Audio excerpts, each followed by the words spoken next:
मैं बाप को झटके देना चाह रहा हूं थोड़े से बाप को। एक हाजी जी थे, इकलौती बेटी थी हजरत, हमसे बड़ी मोहब्बत करते थे।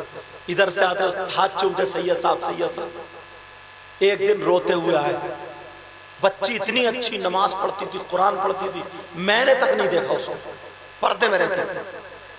आए, मैं बुलंदशहर से तकरीर करके आए, बोले हुजूर रोते हुए, बोले हुजूर बहुत परेशान। मैंने कहा क्या बात है? बोले सुबह 5 बजे से मेरी बेटी गायब है और जब से घर से गायब हुई है तभी से घर में खुशबू आ रही है। औरतों ने चढ़ा दिया था, औरतें ऐसी बहुत कम करती हैं, औरतों ने चढ़ा दिया तुम्हारे घर में खुशबू आ रही है, अच्छे जिन्नात ले गए उठा के, अच्छे जिन्नात। तुम सैयद साहब पास जाओ, वो ताबीज देंगे, जिन्नात तुम्हारी बेटी को छोड़ जाएंगे। अरे अगर जिन्नात मेरा इतना कहना मानते होते तो मैं अपनी कार से क्यों आता? जिन्नात के ऊपर बैठता, चल नरई, आगे नरई। सोचने की बात है, मगर वो सीधा साधा आदमी बेचारा हाजी साहब। और अब तो चलो मैंने ये बात तो बता दी, अब तो मियाँ ही ऐसे, अल्लाह माफ फरमाए, इन मियाँओं पे इतना लट फेरा जाएगा, इतना मारा जाएगा इन डकैतों को, जो नकली मियाँ है उनकी बात कर रहे हो, सही बात है, जाली मियाँ की, जाली मियाँ। हाँ। इसने बहुत बोले तुझ पे तो 70,000 जिन्नात है, 70,000। एक डकैत ये कह रहा था, वो रोते रोते परेशान। उसने फोन किया, मोहब्बत रखता है, तकरीर सुनता, बोले सरकार मेरी बीबी पे 70,000 जिन्नात है। मैं तो चौंक गया, मैंने कहा 70,000 यार, एक ही जिन्नात तेरे पूरे घर के लिए काफी है, तेरी बीबी 70 कैसे झटका रोक लेगी? बोले मियाँ ने बताया। मैंने कहा वो मियाँ के ऊपर होंगे, ऐसा ऐसा मियाँ। गई, दवा अगर असर नहीं कर रही है ना, दवा असर नहीं कर रही है, कभी फायदा नहीं कर रही है, या डॉक्टर की समझ में नहीं आई, असर नहीं कर रही है, तो 2-4 चढ़ा देती। बोली मुझे तेरी आंखें टेढ़ी भेड़ी लग रही है, तुझे हो क्या गया? तू किसी मियाँ को दिखा ले, मुझे लग रहा है तुझ पे कुछ ना कुछ निकलेगा। अब गई मियाँ के पास, बोली मियाँ जरा मेरी फाल खोलियो, बड़ी परेशान हूं और यूं है और तू है, ऐसा पैसा। मियाँ ने निकाला लंबा वाला रजिस्टर और निकाल के लगे, बोले ओ तू बच कैसे गई? तेरी तो मियाद रख दी है। मियाँ डकैत को ये भी पता चल गया, बड़ा मारा जाएगा इसे, खबर में मिल जाए ना तो लटका के मार दो इसको। बोला तू बच कैसे गई? तुझ पे बुजुर्गों की नजर लग रहा, इसलिए बच गई। बोले हाँ मियाँ मैं भी मजार पे जाती हूँ। अब बताओ, इसने जो था लगा दी घर में आग। बोली मियाँ ये बताओ कराया किसने? तो बोले अगली जुमेरात को आइए, क्योंकि 500 की पत्ती और लेनी, समझे? अगली जुमेरात का इंतजार, एक एक दिन गिन के तुम जा रहे हो काम से? क्या हाँ मैं जा रही हूँ, मैं भी जा रही हूँ। ये गई 500 रुपए मियाँ के पास लेकर, लो मियाँ। मियाँ बोले तुम्हारे घर का ही कोई करीबी है, अपना ही है कोई? बोली बस मियाँ समझ गई। तभी सुबह सुबह पानी फेंक रही थी मेरे दरवाजे पर, हाँ अब समझी मैं।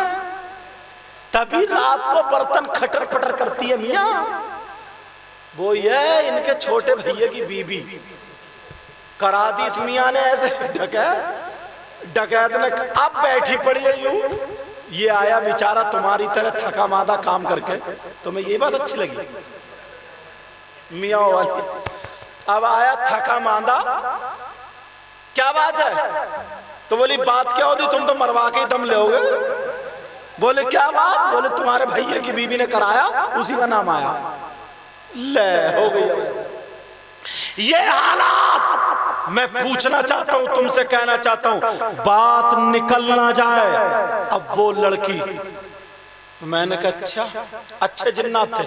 मैंने कहा हाजी जी एक बात बता, अगर अच्छे होते जिन्नात तो इतना गंदा काम क्यों करते? लड़की को लेके ही क्यों जाते? मैंने कहा अगर अच्छे जिन्नात होते तो ऐसा काम क्यों करते?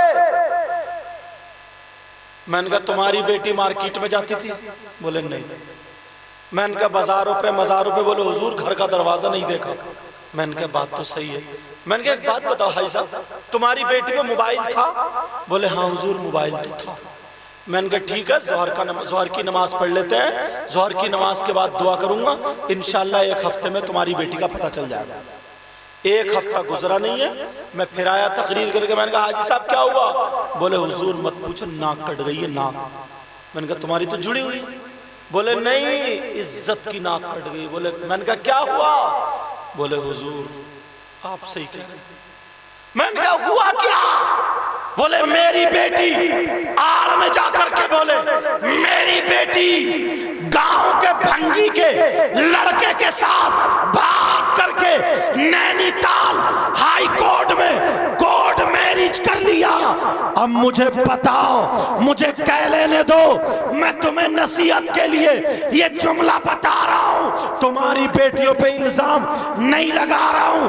प्यारे, वो लड़की जिसने कभी घर का दरवाजा नहीं देखा, वो लड़की जो मार्केट में नहीं गई, वो लड़की जो कभी दरवाजे पे नहीं गई, छत पे नहीं गई, बाजार में नहीं गई, मजार पे नहीं गई, एक गैर मुस्लिम लड़के से टच कैसे हो गई, भाग कैसे गई, कोर्ट मैरिज कैसे कर लिया, नैनीताल का दरवाजा कैसे देख लिया?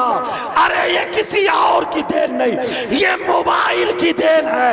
अगर अपनी बच्चियों को फैशन से बचाना चाहते हो तो मोबाइल ले लो, इन्हें फिल्मों ड्रामे चलने चुटिए पहनना ओढ़ना सारी वो शैतानियत से बचाना चाहते हो तो मोबाइल ले लो।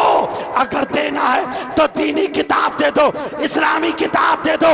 अगर पढ़वाना है तो हजरत आयशा की जिंदगी पढ़वाओ, हजरत खदीजा की जिंदगी पढ़वाओ, हजरत मैमूना की जिंदगी पढ़वाओ, हजरत फातिमा की जिंदगी पढ़वाओ। अगर हमारी बेटी खाएगी तो ढंग फातिमा का होगा, पिएगी तो ढंग फातिमा का होगा, चलेगी तो ढंग फातिमा का होगा, पहनेगी ओढ़ेगी उठेगी बैठेगी सोएगी बोलेगी तो ढंग फातिमा का होगा।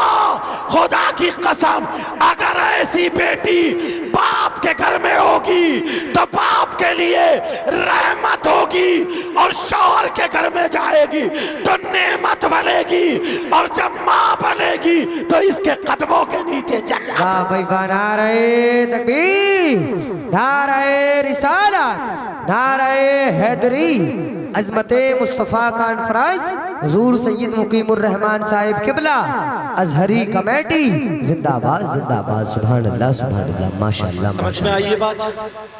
ये माँ बाप कर सकते हैं। अरे जब जरूरत ही नहीं है तो ले लो। और जिन लड़कों पे है 10 रुपए कमाता नहीं है, 10,000 का मोबाइल रखा, बड़ा निठल्ला कहेगा। और जितने आवारा हैं उतने बड़ा मोबाइल है, बुरा मत मानियो। जितने काम ना करने वाले हैं वही मोबाइल पे ज्यादा पट पड़े। काम करने वाले मोबाइल आधा घंटा 1 घंटा देखते हैं, उसके बाद फिर काम में लग जाते, कम इस्तेमाल करते। खाली है मोहल्ले में कुत्ते भौंकाता फिर रहा, इधर से आया तो बाल काट लिए, उधर से आया तो पीठ देख ली शीशे में, फिर बहन से लड़ा, खाना नहीं बना और भाग गया, हेलो हेलो जा रहा घूरे पे। ये चल रही है। अम्मा को गालियां दे रहे, अब्बा को गालियां दे रहे, क्या ना मानता नहीं। अल्लाह, मोहल्लों में खाली कुत्ते भौंकाता फिर रहा, इससे काम नहीं चलेगा। निकल के आओ मैदान में, कैसे अच्छा तुम इससे संभल सकते हो वो रास्ता भी तुम्हें बता दूं, क्योंकि अभी ये बला तो बहुत फैल गई है। जो नौजवान जिन पे मोबाइल है वो इसको इस्तेमाल अच्छा करें। और कुछ लोग क्या कहते ना, अरे हम पे थोड़ी है, मौलवियों पे भी तो है, मौलवियों के सीने में कुरान भी तो है, तुम्हारे सीने में क्यों नहीं है? जिसके सीने में कुरान हो ना उसे खुदा का डर होगा। सच्ची बात। वो कुरान देख के पढ़ता है मोबाइल में, हम मसाइल देख के पढ़ते हैं। हमें कोई मजमून लिखना होता है जल्दी से मोबाइल में पूरी लाइब्रेरी छान लो 1-2 मिनट में। सही बात। अच्छा इस्तेमाल करते हैं। अच्छा तुम भी अच्छा इस्तेमाल करो, इससे नमाज सीख सकते हो, इससे कुरान सीख सकते हो, इससे खाने का ढंग सीख सकते हो, मगर फिल्मों वाला नहीं। अच्छी अच्छी तकरीरें सुन के हदीसें याद कर सकते हो, नसीहत की बातें याद कर सकते हो। समझ में आ रही है? जिन पे मोबाइल है। अब दूसरी बात यह है, अपने बच्चों को तालीम से जोड़ो, अपने बच्चों को पढ़ाओ या फिर काम सिखाओ। बहुत नाजुक बात बता के जा रही हूं, दौर बहुत गलत आने वाला है, अभी भी चल रहा है। बच्चों, बेटा ये जिंदगी नहीं कट सकती, या तो काम सीख लो या पढ़ो। इतना जरूर पढ़ लो कि ये बस कहां जा रही है, कहां से आ रही है। समझ में आ रही है? काम सीखो, काम, अच्छा काम करो, मेहनत करो, तिजारत करो, दिल्ली जाओ कमाने, बंबई जाओ कमाने, जमीन है तुम्हारी, काश्तकारी करो, खूब मेहनत करो, खूब मेहनत करो। तुम्हारी अच्छी गाड़ी हो, तुम्हारा अच्छा घर हो, तुम्हारी माँ के पास अच्छे कपड़े हों तुम्हारी कमाई से, तुम्हारे बाप समाज में बैठ के, बैठक पे बैठ के मस्जिद में जाए, समझे, और कहे कि मेरी औलाद कमाए, सर उठा करके बाप को खूब अच्छा खर्चा दो तुम्हारी कमाई से। समझ में आ रही बात? किसकी कमाई से? बोलो, तुम्हारी कमाई से। याद रखना इन बातों को, याद रखना। मैं ख़त्म करने जा रहा हूँ, मैं बता करके जा रहा हूँ। अपनी बहनों को भी कोई बात बुरी लगी हो तो माफ़ करना, भाइयों तुम भी। इसलिए करता हूँ ये बातें। मैं चाहता तो हर 2 मिनट में, 5 मिनट में तुमसे नारे भी लगवा सकता था, मगर इसलिए मैं ज़्यादातर अपनी तकरीरों में ये बातें करता हूँ। देखो यार, तुम्हारे यहाँ औरस तो नहीं होता? होता? अच्छा, कव्वाली उव्वाली तो नहीं होती? लेडीज को या जेंट्स को मत बुलाना, ठीक है? हाँ, मुकाबला मत कराना, कोई भी गलत मैसेज मत देना, इतना मेरा कहना मान लेना, ठीक है ना? ताकि अल्लाह वाले राजी हो जाएं, ठीक है? आने वाले दिनों में कहना मानोगे मेरा? बोलो इंशाल्लाह। अब तक जो तुमने किया वो किया, अल्लाह ताला माफ करने वाला। 100 हाँ माशाल्लाह, उर्दू में लिखे दो, समझे? और देखो, जो अच्छा काम करता है उसको तोहफा और इनाम मिलता ही है। इन बच्चों ने ये काम अच्छा किया नहीं किया? बोलो, बहुत अच्छा काम किया। बच्चे अगर ये शराब पीते, अल्लाह ना करे, किसी की बहन बेटी को तकते, अल्लाह ना करे, चोरी करते, अल्लाह ना करे, तो अच्छा लगता नहीं। ये बच्चों ने आज गलों में बिल्ला डाला, अल्लाह नबी के नाम पर, नबी की मोहब्बत में। ये इनका पैसा नहीं है, तुम्हारा ही है। किसी के 10 रुपए, 100 रुपए, 50 रुपए, तुमने इनका साथ दिया। इमाम अकेला खुद इमाम नहीं होता, जब तक मुक्तदी ना हो इमाम हो ही नहीं सकता। सही बात है। मगर इन बच्चों ने तो कदम उठाया, ये काम अच्छा किया नहीं किया? तो चाहते ये हैं कि इन बच्चों के सर, इन बच्चों की अब दस्तार कर दी जाए जी, दस्तार कर दी जाए। क्यों? इसलिए ताकि ये हमेशा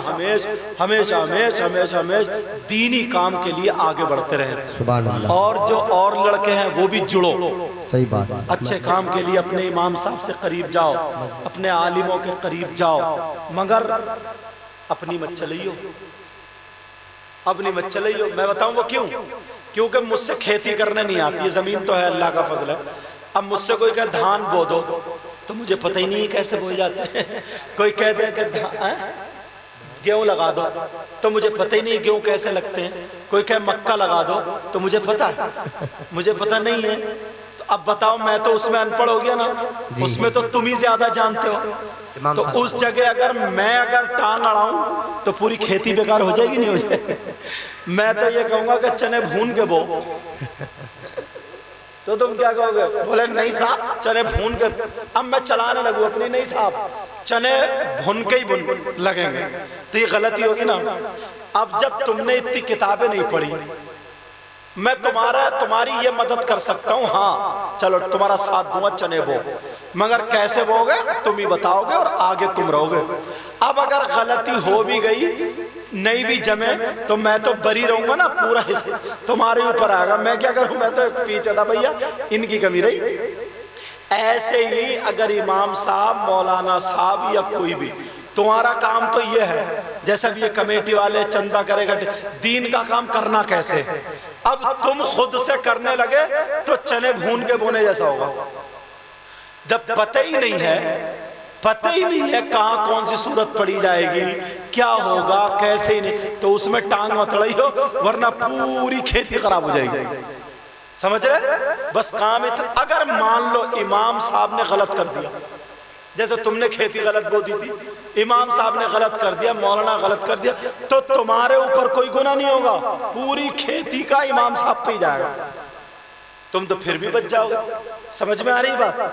तो जुड़ना मगर अपनी टांग मत अड़ाना कि भाई शरीयत का मामला इसमें तुम ही चलाओ, हमें तो ये बताओ हमें करना क्या। समझ में आ रही? तो मेरी तबीयत खुश हो रही है, मैं चाहता ये हूं कि वो बच्चे आते जाएं और इन बुजुर्गों की आज तुम्हारी तबीयत भी खुश होगी। अपने दिल से ना जलन, हसद, कीना, बगावत, ये सारी चीजें निकाल के फेंक दो यार।